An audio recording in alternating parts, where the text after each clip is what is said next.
Hi everyone, I'm Bluesteel, welcome back to the channel.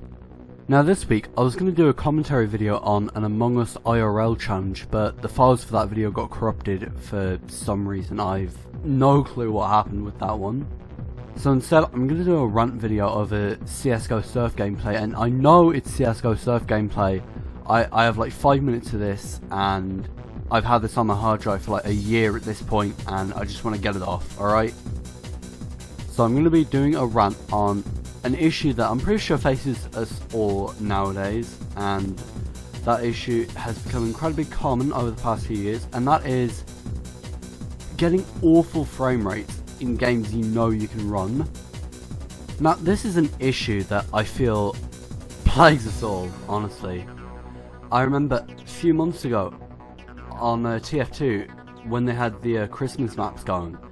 I remember one of the maps, Woodville, I was getting like 30 or so FPS on that one on high settings. Now I'm on a GTX 1050, well, was on at the time, still am as of me recording this little bit.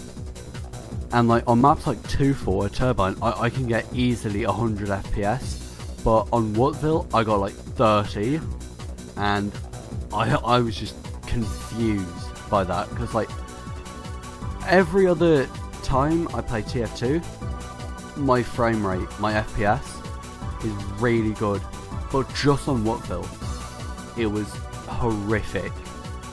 Now what if I told you that this issue plagues not just random maps in games, but also entire games?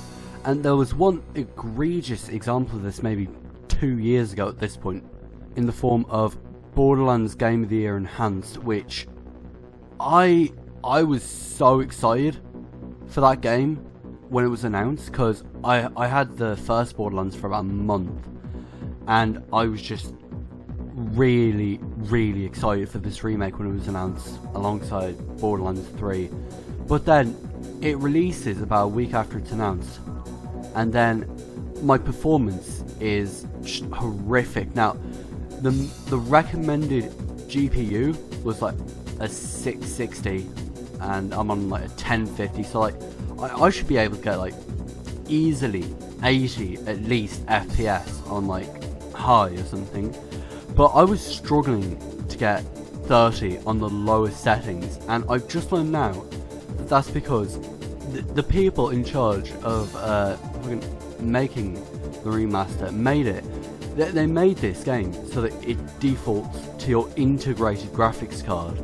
So while I thought I was on a GTX 1050, the whole time I was playing the game with an Intel HD graphics 630, and that is it just makes me angry, like, you know?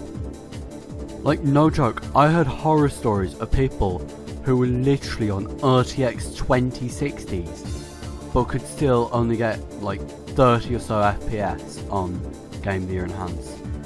And that fact, I don't think that they've ever bothered to fix it, because last time I played was about a year ago, and the FPS was still awful. It was still defaulting to your integrated card, and I'm pretty sure you had to change it in like, you had to use like an external program just to fix the FPS.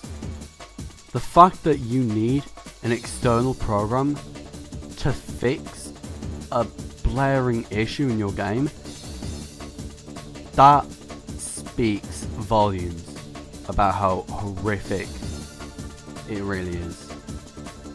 Another game that I've seen this really be an issue with is Halo Master Chief Collection, especially on PC. Like when it launched, I was getting like 100 FPS, and then like nowadays I get like 40 or so, and like I just don't get how you can have a game at the start and then the FPS in for everyone is just really good, but then down the line it like you somehow unoptimize the game, like you de-optimize it. Like, how do you even pull that off? Like, you know? Anyway, that's pretty much going to be it from me. I hope you enjoyed this video. Thanks for watching. If you enjoyed, leave a like, maybe a comment. Join my join my Discord server, follow my Twitch account, you know, all that stuff. And yeah, have a good weekend.